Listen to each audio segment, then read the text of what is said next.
श्रीमती प्रियंका गांधी वाड्रा। श्रीमती प्रियंका।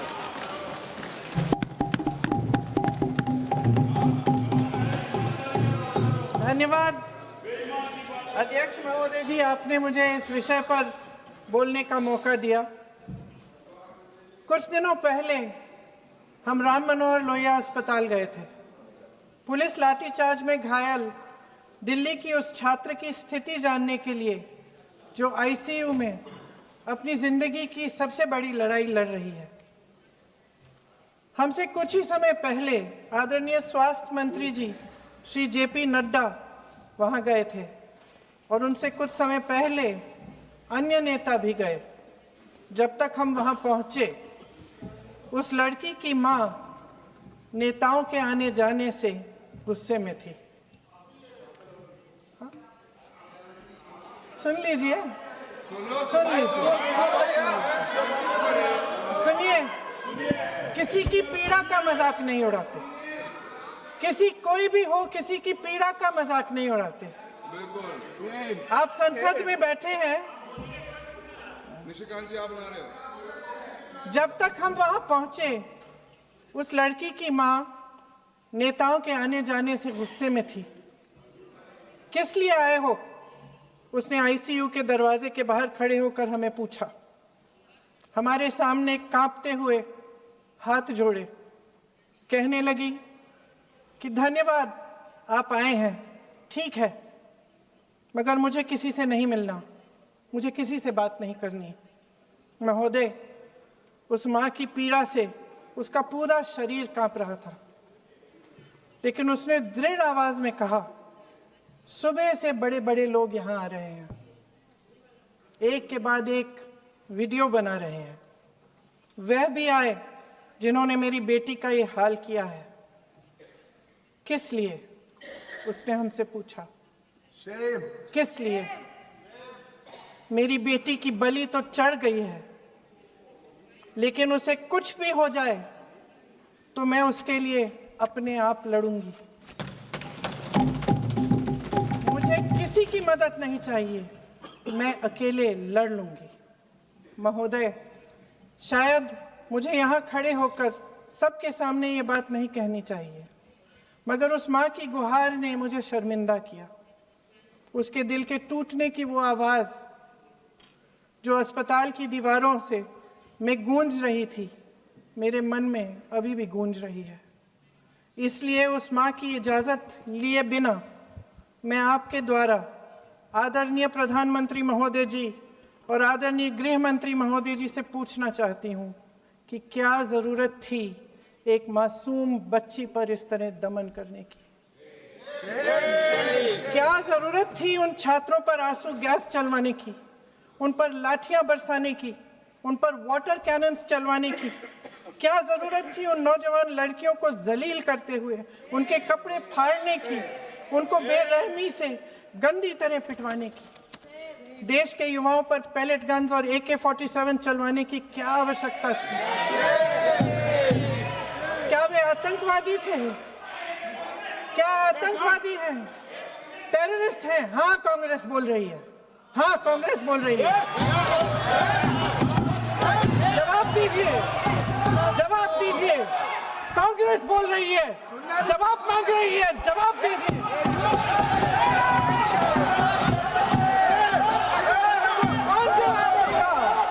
कौन जवाब देगा?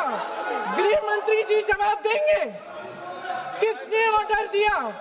किसने ऑर्डर दिया पैलेट गन्स चलाने के लिए? किसने ऑर्डर दिया? आपके माध्यम से मैं पूछती हूँ अध्यक्ष महोदय, किसने ऑर्डर दिया?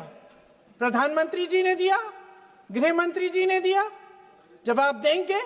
पूरा देश पूछ रहा है, सिर्फ कांग्रेस पार्टी नहीं पूछ रही है, पूरा देश पूछ रहा है। अध्यक्ष महोदय, देश के माता पिता पूछ रहे हैं, छात्र पूछ रहे हैं, अध्यापक पूछ रहे हैं, पूरा देश आज ये पूछ रहा है। और आपकी जिम्मेदारी बनती है कि आप इस सवाल का जवाब दें। क्यों डरते हैं आप इस देश के नौजवानों से? क्यों डरते हैं आप इस देश की बुलंद आवाज से? और उस आवाज को दबाने का हक आपको किसने दिया है?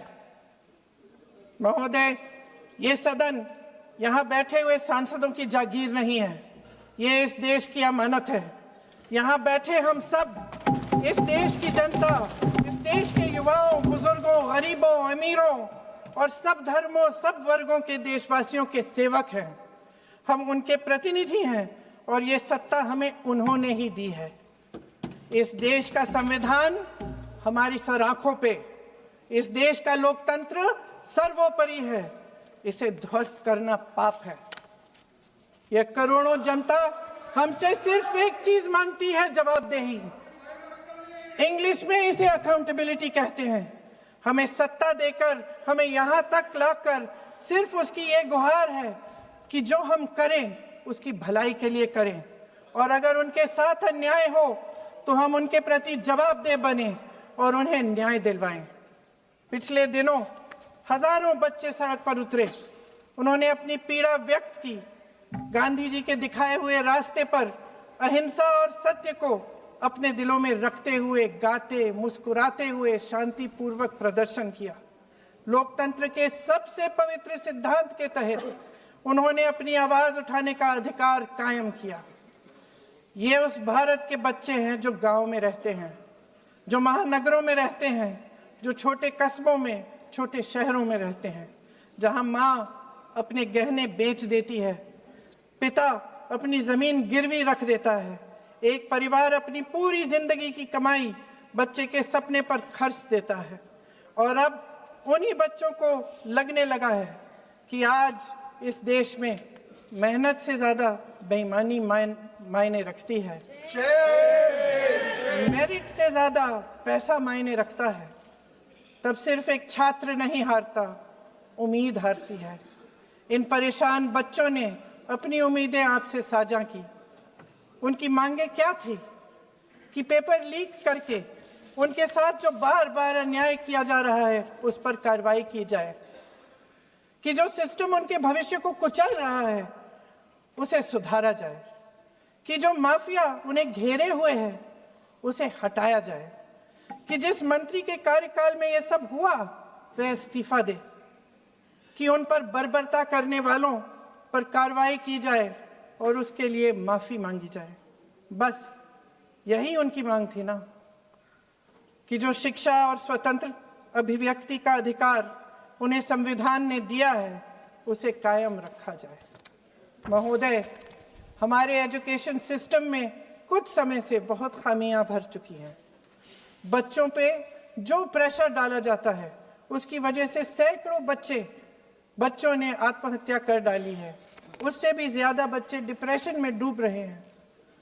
परिवारों पर बच्चों को पढ़ाने लिखाने के लिए घूस, capitation fees, tuition fees, coaching fees आदि के घिनौने दबाव हैं।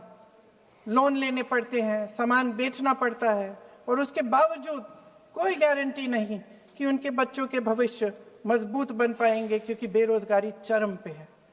इस सरकार ने रोजगार पैदा करने वाले सभी सेक्टर्स को लगातार कमजोर किया। एग्जामिनेशन सिस्टम खुद फेल हो गया है। पिछले दशक में 152 पेपर लीक हुए, 750 करोड़ छात्र प्रभावित हुए, मगर एक भी दोषी, एक भी माफिया को सजा नहीं।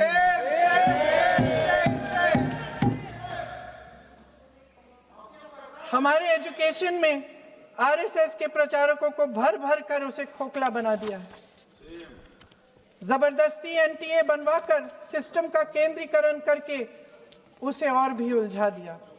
देश के कुल बजट में, हाँ जी जबरदस्ती, आपने अभी अभी सुना तमिलनाडु के हमारे साथी क्या कह रहे थे। देश के कुल बजट में एजुकेशन बजट की हिस्सेदारी हर साल बढ़ाने की बजाय घटती जा रही है। 1.4 लाख करोड़ रुपया का पूरा बजट एजुकेशन बजट है और 1.32 लाख करोड़ सिर्फ नीट देने वाले 22 लाख बच्चों के परिवारों से हर साल खींचा जाता है। एक और शर्मनाक आंकड़ा भी है। 1.4 लाख करोड़ रुपया हमारा पूरा एजुकेशन बजट और 16 लाख करोड़ रुपए जो मौजूदा सरकार ने बड़े उद्योगपतियों के लोन माफ किए हैं। सोचिए कि इस सरकार की प्राथमिकताएं क्या है। सच ये है अध्यक्ष महोदय कि जिस तरह अस्पताल में उस छात्रा की मां का विश्वास पूरे सिस्टम से हट गया है, उसी तरह देश के युवाओं का भरोसा इस पूरे सिस्टम से टूट चुका है।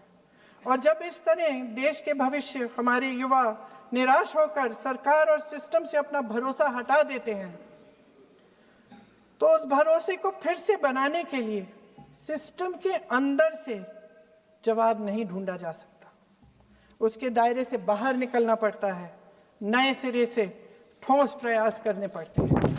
अफसोस की बात यह है अध्यक्ष महोदय कि इतना हो जाने के बाद भी आदरणीय प्रधानमंत्री महोदय जी और उनके साथी इस सच्चाई को समझ नहीं पा रहे हैं।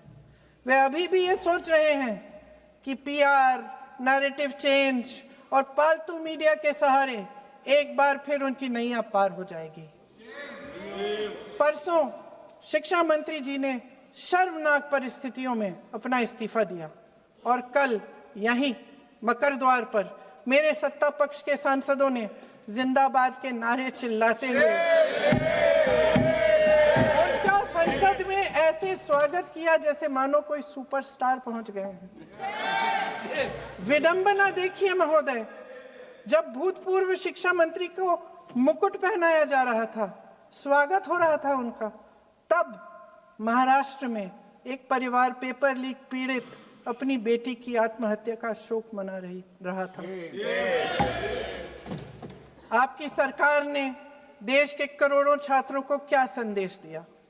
आपको किस बात का गौरव है, किस बात का अभिमान है? ये कौन सा अहंकार है? जहां आंखों में शर्म होनी चाहिए, वहां बेशर्मी और स्वागत के नगाड़े बजाए रह रहे हैं। एक तरफ मातम है, दुख है, यहाँ फूल माला डाल रहे हैं। कोई आप पर कैसे यकीन करे? प्रधानमंत्री महोदय जी ने नया शिक्षा मंत्री चुना, एक ऐसे व्यक्ति को इस पद पर आसीन किया जिसने एक गर्भवती महिला के बलात्कारियों की रिहाई पर अपनी सहमति व्यक्त की, खुशी जताई। देश की करोड़ों लड़कियों को प्रधानमंत्री जी ने इससे क्या संदेश दिया? सर, अखबारों में है, अखबार में नहीं। मेरा कुछ भी बोल के चले जाते हैं क्या? अरे ये तो कैसा क्या है इनके पास? ऐसा ही कोई आरोप लगा दीजिएगा। कोई नियम कानून नहीं है।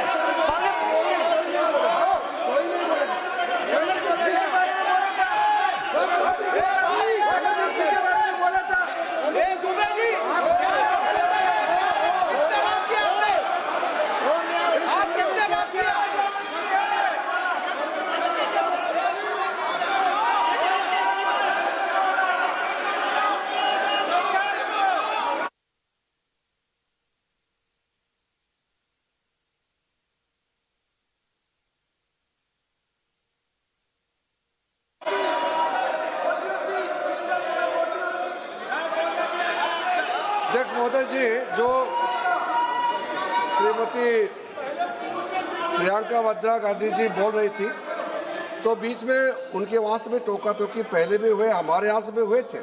अभी हम लोग तो शांति से सुन रहे हैं, लेकिन जो अभी अभी हमारे वर्तमान नए शिक्षा मंत्री को जो उन्होंने टिप्पणी की, कैरेक्टर असैसिनेशन है एक तरीके से संसद में, और इस तरीके के भाषा हम उम्मीद नहीं करते हैं।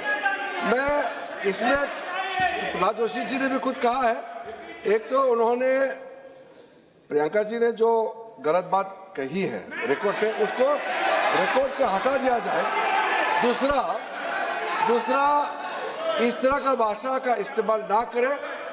आपने डिबेट से पहले आपने अपील किया कि संसद में डिबेट का स्तर को नहीं गिराने चाहिए। उनके पार्टी के वो सीनियर लीडर है, वो पहली बार चुन के आए हैं, मगर उनके पार्टी में सीनियर है। जिम्मेदारी के साथ बोलना चाहिए। अगर पूरा ऑथेंटिकेट नहीं कर सकते हैं तो मैं ये मानता हूं कि उनको क्षमा मांगना चाहिए सदन से।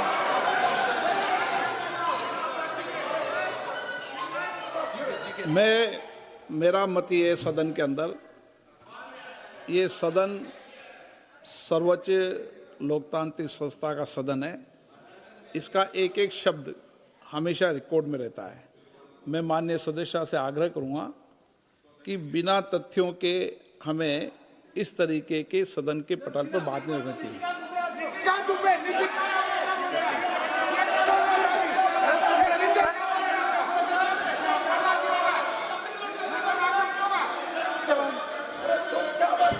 ये तो डिलीट कर दिया, लेकिन आगे भी वो भी डिलीट करा सर। ये जो निशिकांत बोलता वो भी ये सीधे क्या बोल रहा था, क्या कर रहा था सर जो प्रहलाद जोशी जी ने बिल्किस बानो के बलात्कारियों की रिहाई पर जो बयान दिए, उसका प्रमाण मैं आपको दे दूंगी, मैं भेज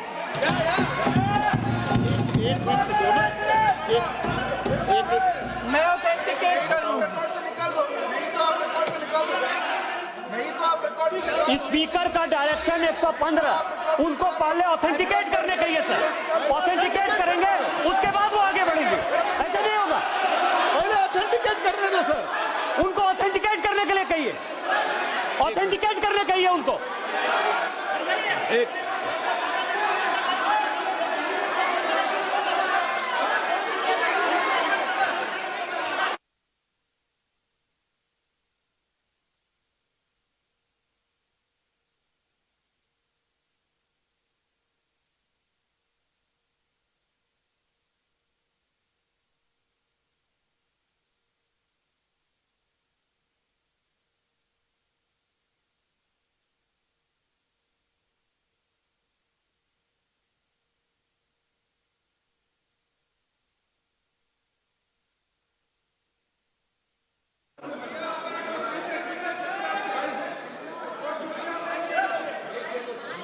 आप उनको बोलने दो, आप मत करो डिस्टर्ब। मैं एक विषय बता दूं, एक मिनट बताऊं।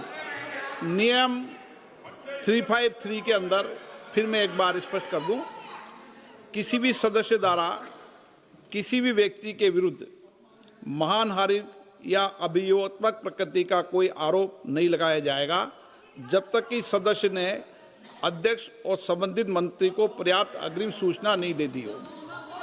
यह व्यवस्था है।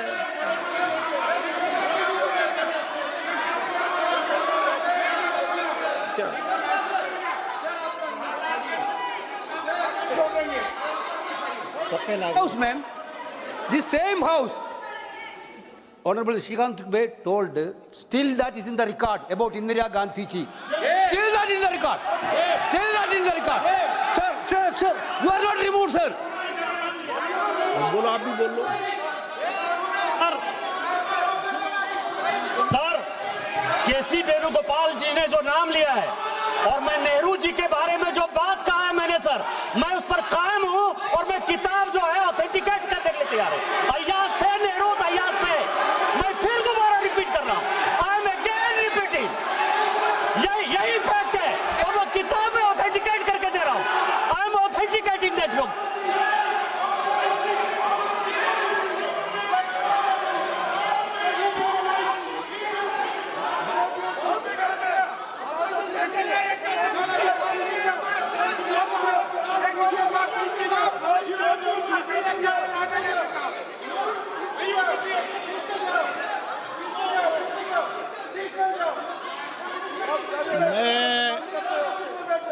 मैं जब आसन पर होता हूं, जो मैं व्यवस्था देता हूं, चाहे सत्ता पक्ष हो या प्रतिपक्ष हो, मैं समान व्यवस्था देता हूं। मैं जब आसन पर होता हूं,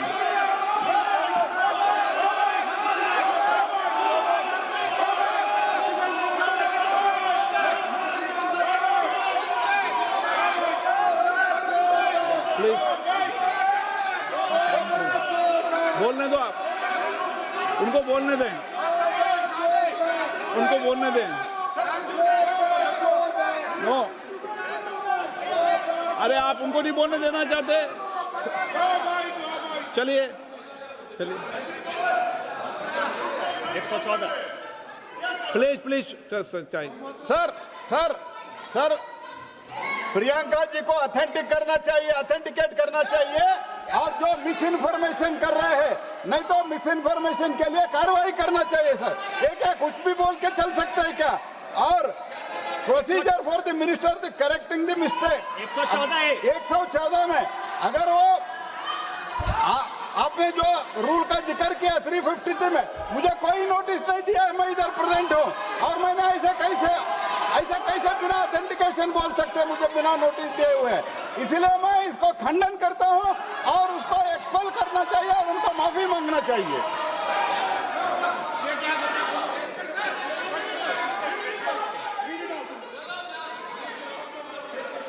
नहीं ये चैप्टर आगे नहीं बढ़ेगा सर। बिल पे केवल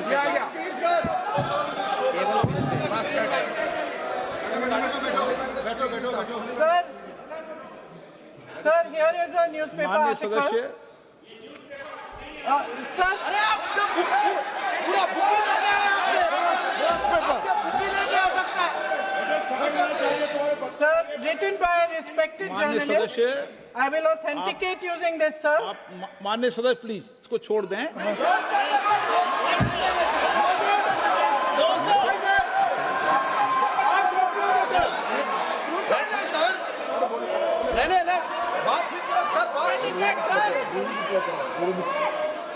सर अगर जोशी जी अपने बयान का इस खंडन कर विधेयक रहे पर ही हैं क्या? चर्चा होगी। आप इस बयान का खंडन कर रहे हैं क्या नहीं, जोशी जी? माननीय से पूछेगा। सदस्य, मैं आपसे फिर आग्रह कर रहा हूं, इस सदन में इस विधेयक पर ही चर्चा होगी। फिर भी नो, पंडित लालू को क्या ये विधेयक का विषय नहीं है। आप नो, आप बोलो तो विधेयक पर बोलो, ये मेरी अपेक्षा आपसे। प्लीज सर, कभी- छोड़िए, ये रख दो। इस विषय को छोड़िए।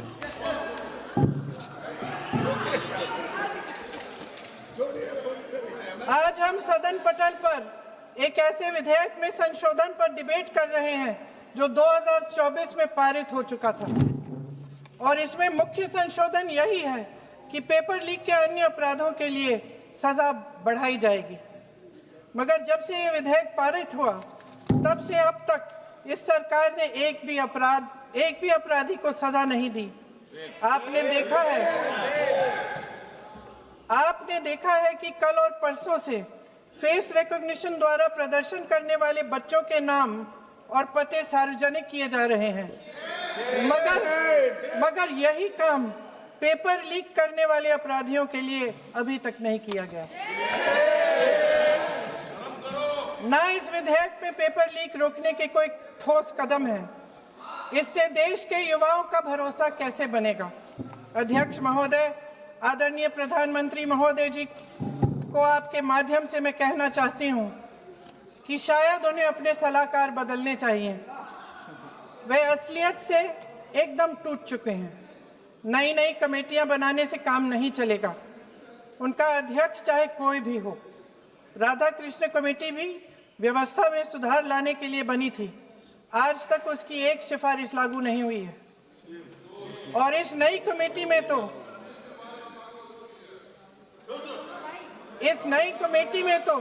एक एक्स आईबी चीफ, फिर चिल्लाएंगे, एक एक्स आईबी चीफ, एक आईटी कंपनी के मालिक और एक गौमूत्र के विशेषज्ञ भी हैं।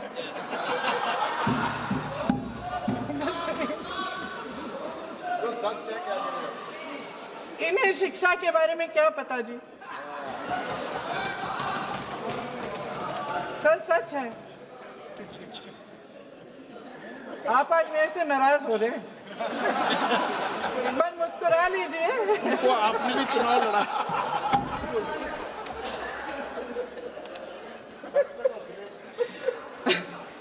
सर फास्ट ट्रैक कोर्ट्स का रिकॉर्ड पहले से ही बहुत खराब है। वैसे भी कल की सुनवाई में सीबीआई का वकील पेश ही नहीं हुआ। संसद में विपक्ष को दोषी ठहराने से, खोखले राजनीतिक खेल खेलने से काम नहीं चलेगा। आप जेन जी का भरोसा वापस जीतना चाहते हैं तो नए एंगल से अपने फोन से नए वीडियो बनाने से नहीं होगा।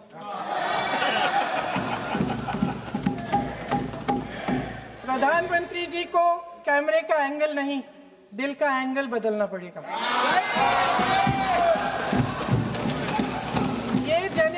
जागरूक है, समझता है, झूठ पहचानने की उसकी अपार क्षमता है। इनका दिल और दिमाग जीतने के लिए आपको सच्चाई पर उतरना पड़ेगा। आपके शासन के चलते इस नौजवान पीढ़ी के साथ घोर अन्याय हुआ है, बर्बरता हुई है। इस सच्चाई को स्वीकार करिए। अपनी जिम्मेदारी से पीछे हटने से काम नहीं चलेगा। आदरणीय प्रधानमंत्री महोदय जी, आपको जिम्मेदारी लेनी पड़ेगी, ठोस कदम उठाने पड़ेंगे। शिक्षा विशेषज्ञों को इकट्ठा कीजिए, छात्रों, अध्यापकों, सभी स्टेक होल्डर्स को साथ लेकर अन्य विचारधाराओं के थॉट लीडर्स के साथ गहरी चर्चाएं करवाकर एक नई शिक्षा प्रणाली तैयार कीजिए। मौजूदा नेशनल एजुकेशन पॉलिसी में 8 महीने तो एग्जाम चलते हैं, अध्यापकों को पढ़ाने का समय नहीं मिलता। सिर्फ आरएसएस के लोगों से भरने की बजाय सिस्टम को शिक्षित, एजुकेटेड, उन्नत और उदार दृष्टिकोण के लोगों से भी भरिए, जिनकी योग्यता सिर्फ उनकी विचारधारा न हो। रोजगार पैदा करने के सख्त कदम उठाइए, इस पर फोकस करिए। मेडिकल कॉलेजेस की संख्या बढ़ाइए, चिकित्सा शिक्षा का विस्तार कीजिए, ताकि ये बच्चे जो मेहनत कर कर के भी अपने भविष्य नहीं बना पा रहे हैं, एक उज्जवल भविष्य का सपना देख पाए। अध्यक्ष महोदय, छात्रों को सड़क से हटाया जा सकता है, लेकिन उनके सवालों को नहीं। हर लाठी जो किसी लड़की पर, किसी लड़के पर चली है, वे बच्चों की पीठ से ज्यादा सरकार की साख पर पड़ी है। देश के नौजवान न्याय मांग रहे हैं, भीख नहीं। वे यहाँ सरकार गिराने नहीं, अपना भरोसा बचाने के लिए आए थे। अध्यक्ष महोदय, आपके माध्यम से मैं सरकार को कहना चाहती हूँ, अपनी साख बचाइए, अपनी नीयत ठीक करिए, अपनी अकड़ का इलाज कीजिए, अपने वादों पर अमल कीजिए। आपके शासन में हमने बड़ी बड़ी चोरियां देखी हैं। चुनाव में वोटों की चोरी, राम मंदिर में चंदा की चोरी, आपके उद्योगपति मित्रों द्वारा देश की संपत्ति की चोरी, किसानों की जमीन की चोरी, लेकिन सबसे बड़ी चोरी, हाँ ठीक है, सबसे बड़ी चोरी तब हुई। कहिए, बोलिए।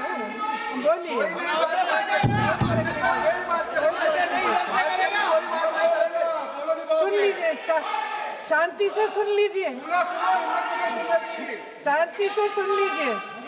आपको मौका मिलेगा, आप जितनी भी चोरियों की बात करना चाहते हैं आप कर लीजिए, अभी मेरा समय है। सबसे बड़ी चोरी तब हुई जब देश के नौजवानों के भविष्य, उनके सपने चुराए गए। भविष्य की चोरी, सपने की चोरी किसी भी चोरी से कहीं बड़ी होती है महोदय। अगर देश का युवा निराश हो जाए, अगर देश का युवा निराश हो गया, उसकी उम्मीद टूट गई, तो सबसे बड़ी हार भारत की हार होगी। और हम कांग्रेस और विपक्ष के लोग जान दे देंगे, मगर भारत की हार नहीं होने देंगे। जय हिंद। सर, अब तो मुस्कुरा लीजिए, भाषण खत्म।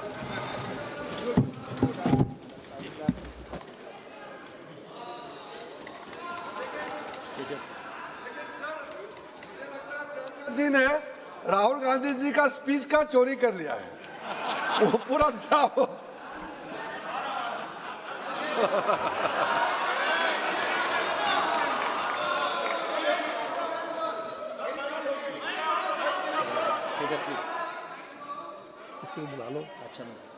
तेजस्वी सूर्या, धन्यवाद स्पीकर सर।